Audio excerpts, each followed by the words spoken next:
আজকের এই ঐতিহাসিক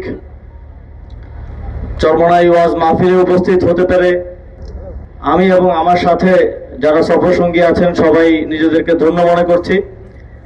এই জন্য আমি প্রথমেই ধন্যবাদ দিতে চাই ইসলামী আন্দোলন বাংলাদেশকে, আমাদেরকে দাওয়াত করে আপনাদের সাথে এই মাহফিলে উপস্থিত হওয়ার, বয়ান শোনার সুযোগ করে দেওয়ার জন্য।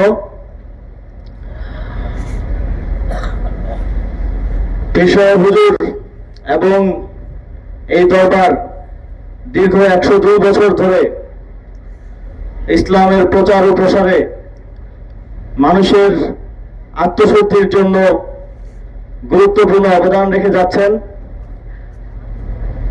এই মাহফিলের কথা আমি ছোটবেলা থেকে শুনি, কিন্তু আজকে প্রথমবার আল্লাহ তাআলা আসার তৌফিক দিয়েছেন এবং আমি এসে দেখলাম যে আপনারা দেশের বিভিন্ন প্রান্ত থেকে, দূর দূরান্ত থেকে এই তীব্র গরমের মধ্যে কষ্ট করে এসেছেন ইসলামের প্রতি ভালোবাসার জন্য এবং এই গুরুত্বপূর্ণ মাহফিল থেকে আত্মশুদ্ধি অর্জনের জন্য, এবং সবাই কষ্ট করে স্বতঃস্ফূর্তভাবে আমি দেখছিলাম যাওয়ার সময় যে আপনারা নিজেরাই রান্না বান্না করছেন, খাওয়া দাওয়া করছেন, ইসলামের খেদমতের জন্য এই গরমের মধ্যে কষ্ট করে একসাথে হয়েছেন। এটাই আমাদের ইসলামের সৌন্দর্য।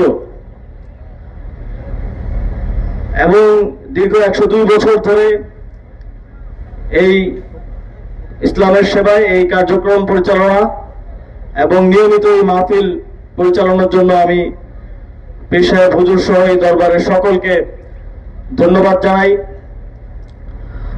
এবং আমি অনেক সময় শুনেছি যে এই মাহফিলে যারা আসেন তারা আসেন একরকম মানুষ হয়ে, ফিরে যান ভিন্ন এক মানুষ হয়ে। আমরা এত সুন্দর এই আয়োজন সামনের দিনগুলোতেও অব্যাহত থাকার জন্য দোয়া করি এবং সামনের দিনগুলোতেও এই মাহফিলে আমি নিজে উপস্থিত হওয়ার যেন আল্লাহ পাক আমাকে এবং আপনাদের সকলকে তৌফিক দান করেন।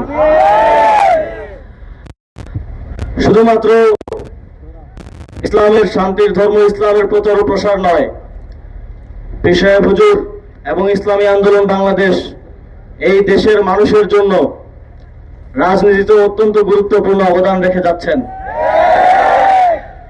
এই দেশের মানুষের মুক্তি এবং শান্তির জন্য পীর সাহেব হুজুর নিজে রক্ত ঝরিয়েছেন, আমরা দেখেছি।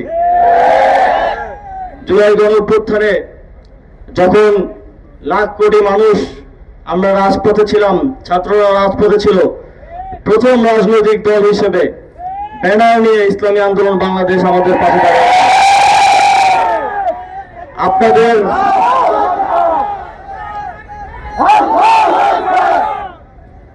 আপনাদের এই অবদান দেশ ও জাতির জন্য আমরা আজীবন শ্রদ্ধা ভরে স্মরণ রাখবো। আমরা মনে করি আজকে যে আমি আপনাদের সামনে জীবিত অবস্থায় দাঁড়িয়ে আছি এবং আমার সাথে আমার সহযোদ্ধারা সেই জুলাইয়ে যেখানে আমাদের প্রায় 2 সহস্র সহযোদ্ধা শহীদ হয়েছেন, সেখান থেকে বেঁচে ফিরে এসেছি। এটা ইসলামী আন্দোলন বাংলাদেশ সহ যারা সে সময় আমাদের পাশে দাঁড়িয়েছিল তাদের জন্যই সম্ভব হয়েছে। আগামী দিনের বাংলাদেশের মানুষের মুক্তির লড়াইয়ে রাজপথে আমাদের যে সম্পর্ক ইসলামী আন্দোলন বাংলাদেশের সাথে তৈরি হয়েছে, রাজপথের একেবারে স্বতঃস্ফূর্ত অর্গানিক যে সম্পর্ক তৈরি হয়েছে সেটা অব্যাহত থাকবে, এই প্রত্যাশা রাখছি। এবং এর জন্য আপনারা সবাই আমাদের জন্য দোয়া রাখবেন। আমি সর্বোপরি, আপনারা অনেক কষ্ট করছেন, এই রোদে আছেন, এই গরমের মধ্যে ইসলামের খেদমতের জন্য এসেছেন। এই মাহফিলের আমি সাফল্য কামনা করছি এবং ভবিষ্যতে যেন সফলভাবে এই মাহফিল এগিয়ে যায় এবং ইসলামী আন্দোলন বাংলাদেশের সাফল্য কামনা করে আমার বক্তব্য শেষ করছি। আসসালামু আলাইকুম ওয়া রাহমাতুল্লাহি ওয়া বারাকাতুহু।